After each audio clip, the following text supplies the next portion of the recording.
Pessoal, vamos continuar que a gente vai agora acabar as questões objetivas e já vai entrar nas discursivas nesse bloco, tá? Professor, pode começar. A atuação das polícias, seja militar, civil, do Ministério Público e da Justiça Criminal, quando focar em determinados grupos ou setores da sociedade, por possuir maior risco de praticar o crime ou de ser vitimados por eles, constitui o programa de prevenção. Olha a prevenção de novo, primária, secundária e terciária aí. Nós estamos falando sobre grupos. Gente, falou em grupos, nós estamos falando de prevenção secundária, tá certo? Sempre grupos específicos de pessoas com maior propensão a crimes. Pode continuar, professor. Só para mencionar, prevenção primária, realmente, pessoas indeterminadas, quando o governo dá um salário mínimo, dignidade da pessoa humana, moradia, educação, saúde, lazer, vestuário, alimentação, tudo. As pessoas não vão cometer crime, né, professor? Exatamente, as pessoas não vão cometer crime. Além de crimes patrimoniais, até crimes, por exemplo, de violência doméstica. Um cara esclarecido, para que ele vai bater na mulher? Exatamente. Né? Tá?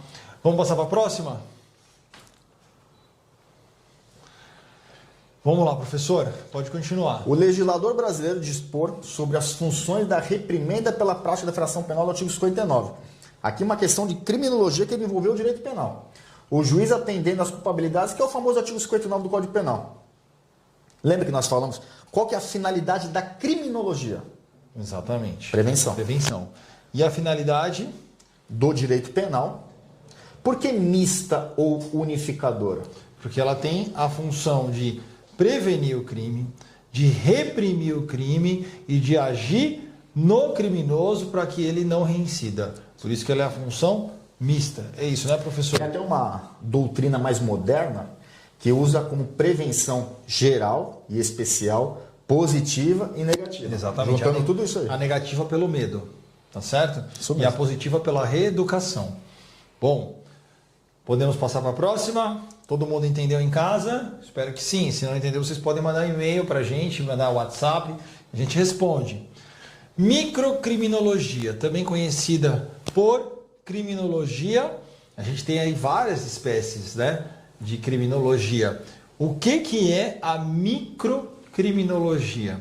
Aí vocês vão ter que estudar. Aliás, no material do PIC, professor, a gente tem todas as nomenclaturas aí. As nomenclaturas e as espécies de criminologia. Pessoal, criminologia clínica, que estuda a pessoa do criminoso em busca da sua ressocialização. Criminologia dos dias atuais, pessoal. É uma ciência empírica, interdisciplinar, multidisciplinar e integrada. É isso?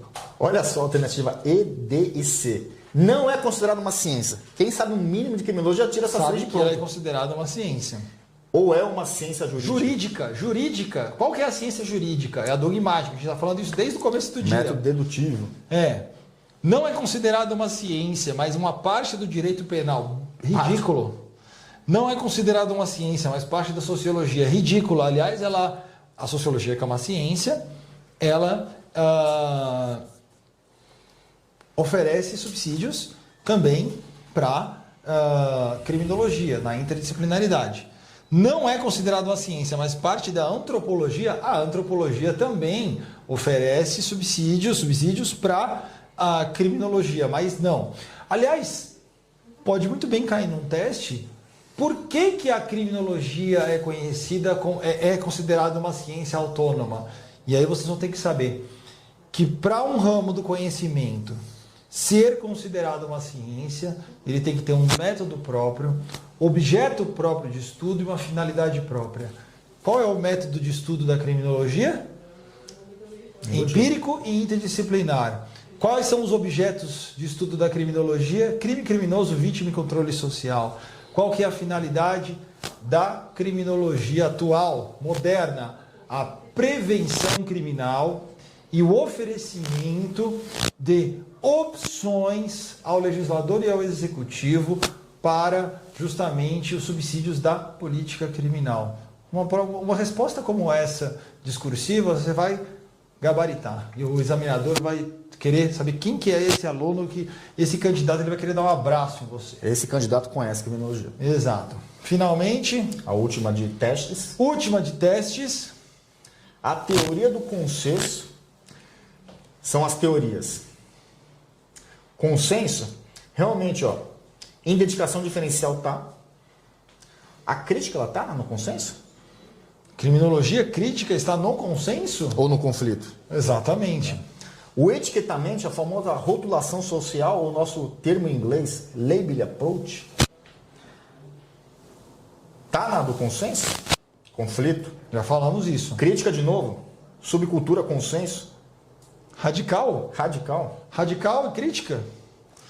Só tem como ser a desorganização social, que está dentro justamente da Escola de Chicago, da neutralização e da associação diferencial. Tá certo? Teste dado esse, dado. Você pode ir só por eliminação. Bom, pessoal, vamos falar da prova discursiva, mas vamos continuar agora para a discursiva. Certo, professor? Pessoal, vamos lá. O que é cifra negra, dourada, azul, verde, amarela e rosa? Até falamos de algumas já, né? E faltam algumas aí, né? Pode falar, Isso é questão de prova, não foi que a gente criou isso aí. Tá. Cifra negra, também conhecido como cifras escuras. Lembra que nós estávamos falando da vitimização secundária, naquele caso de estupro? Aí a vítima sabe desse constrangimento que ela vai passar, tanto na delegacia quanto no fórum e perante a sociedade. Ela vai lá registrar o boletim de ocorrência, professor? Não. Ela vai querer que a sociedade saiba que ela sofreu esse crime? Não. Aí o Estado não toma conhecimento. É a subnotificação.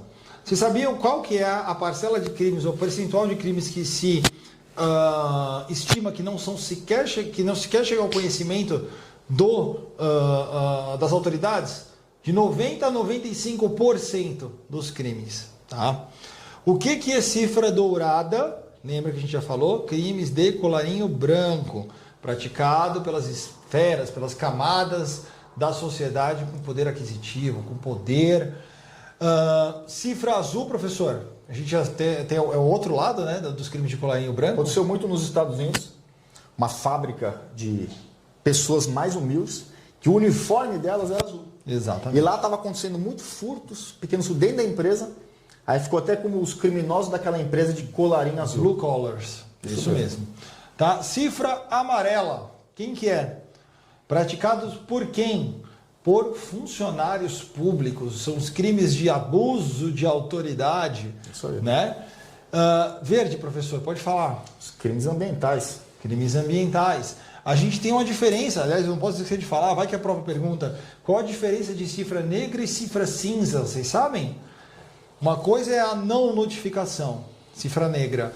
Outra coisa é a notificação, porém a inatividade estatal. A cifra cinza é aquela parcela de crimes que foram notificados, porém existe a resolução administrativa, aquela investigação não vai para frente pelos diversos motivos, inaparelhamento do Estado, falta de vontade do policial, pela enorme quantidade de crimes que são efetivamente registrados, mesmo com a cifra negra, e que nós não conseguimos investigar por falta de pessoal, por exemplo. E finalmente a cifra rosa, que são os crimes de violência contra a mulher. Não é isso, professor? Ou principalmente sexuais também. Crimes sexuais também. O gênero, homofobia. Exatamente, de homofobia, tá? Vamos continuar? Quem foi o pai da vitimologia? Já falamos, né? Se fosse em sala de aula, todo mundo ia gritar. Nem vou mais repetir. Exatamente. Quem foi Lombroso, que ele escreveu e pertencia a qual escola? Eu vou falar quem foi Lombroso, o professor vai falar quem ele escreveu e qual escola ele efetivamente fez parte, pertenceu. Lombroso. Cesare Lombroso. Cesare Lombroso. Se perguntarem para você, ele é o pai da criminologia científica, do estudo científico empírico da criminologia. Por quê? Porque ele utilizou de método científico, de método indutivo, para poder estudar quem? O criminoso. A criminologia científica focava no criminoso e o Lombroso tinha uma vertente da criminologia científica na vertente biológica. O que ele falava? Que as pessoas nascem criminosas, nascem atávicas. Lembre dessa palavra, atavismo foi cunhado por Lombroso. Essas pessoas, elas nascem atávicas, com tendências criminógenas. São pessoas que naturalmente nasceram para cometer crime. É o criminoso nato. São as pessoas que Lombroso estudou. Agora, por que o Lombroso chegou nessa conclusão? Porque ele teve um objeto de estudo um pouco, digamos assim, limitado. Quem que Lombroso estudou? As pessoas encarceradas, presas. E ele queria chegar num padrão de aparência dessa pessoa. O indivíduo tatuado... Eu tenho uma também aqui. tem. O indivíduo tatuado... Então, eu sou criminoso, mas o professor Eduardo não, que está ali na outra mesa do PIC, ele não tem tatuagem, então eu tenho. O indivíduo com monocelha, com um formato da cabeça específico. Muito Aliás, escuro, né? as pessoas estão rindo ali dentro, é verdade.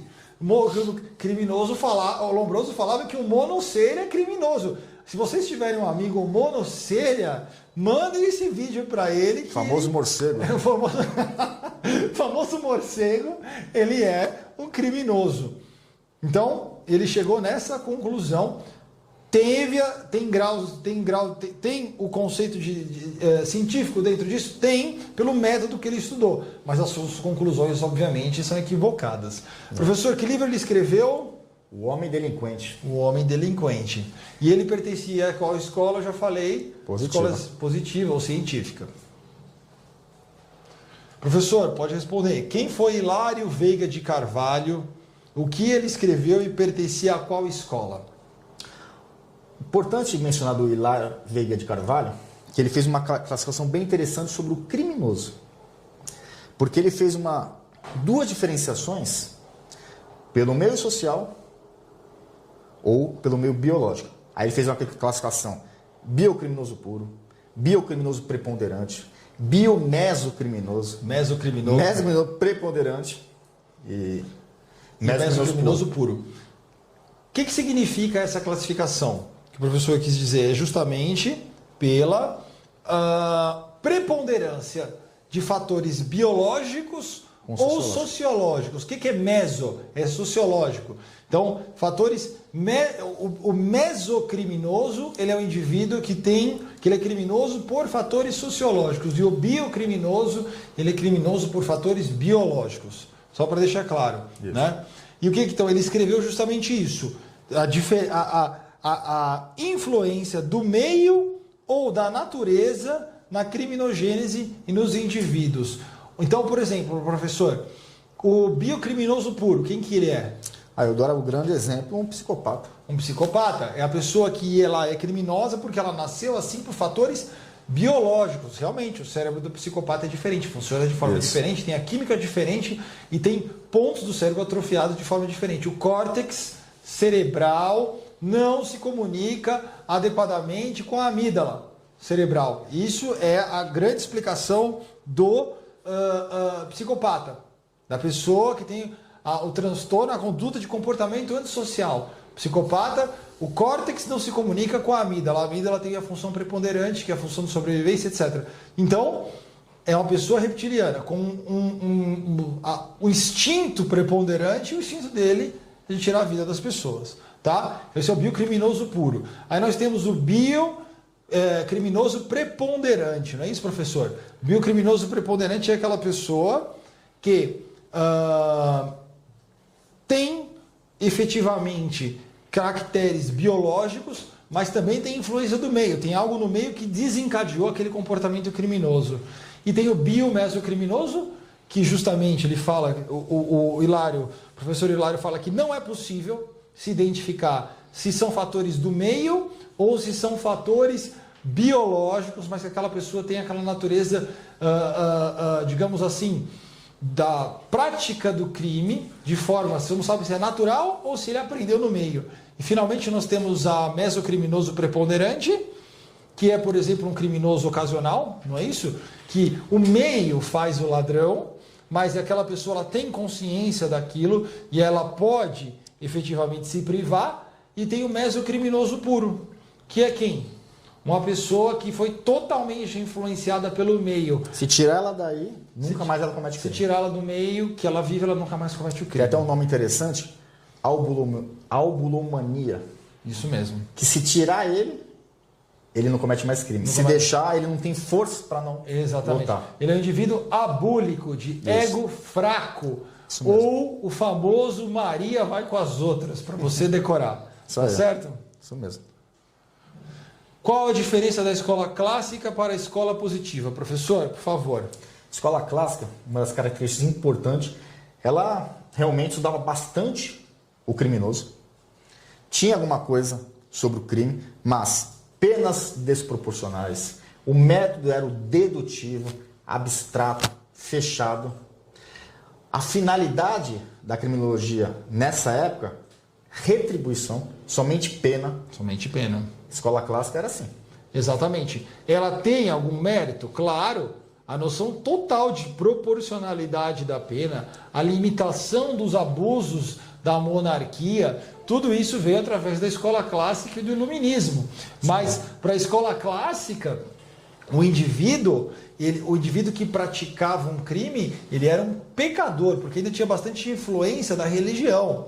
A escola científica ou positiva é retirada essa influência da religião. É uma influência absolutamente científica. Mas para a escola clássica, o criminoso ele é um homem que pratica o mal. E ele é dotado de livre-arbítrio, ou seja, nem se considera se houve uma influência biológica ou mesológica. Ele tem e nasce totalmente com livre-arbítrio. Ele decide praticar o mal porque ele quer ir contra os dogmas da religião Ele é um e pecador. da sociedade. Ele é um pecador. Tudo isso para a escola clássica. E tem um método inverso de estudo, né? Um método dedutivo. Então, de normas gerais se parte para uma norma específica. Quando, na verdade, para você estudar o mundo do ser, você tem que partir das especificidades para tentar chegar a uma regra geral no método indutivo, que é isso na escola positiva. Né, professor? Tem mais alguma coisa que você queira falar da escola A positiva? escola positiva Ou científica? ou científica, os três grandes nomes da escola positiva. Cesare Lombroso, Henrique Ferri Isso. e o Rafael Garofalo. É isso mesmo, tá? E a escola positiva vem num sentido contrário da escola clássica. Escola positiva, científica, o indivíduo, ele é um prisioneiro das suas características biológicas, ou ele é um prisioneiro do meio, ele praticou, influenciado por fatores mesológicos para Ferri, ou ele praticou o crime por influência de meios psicopatológicos ou psicológicos, para Garofalo, que tem a influência psicológica e a escola psicológica dentro da escola positiva. E esses indivíduos, então o indivíduo não é mais considerado um pecador, o método de estudo é diferente, é um método de estudo indutivo, ele é uma ciência para a escola positiva do ser, do estudo fenomênico, do estudo fático e, finalmente, a escola positiva tem todo o mérito de trazer a ciência real para o estudo da criminologia. É isso, né, professor? Isso aí. Bom, a gente já deu agora 20 minutos, a gente vai continuar no próximo bloco para finalizar esse estudo com vocês, tá certo?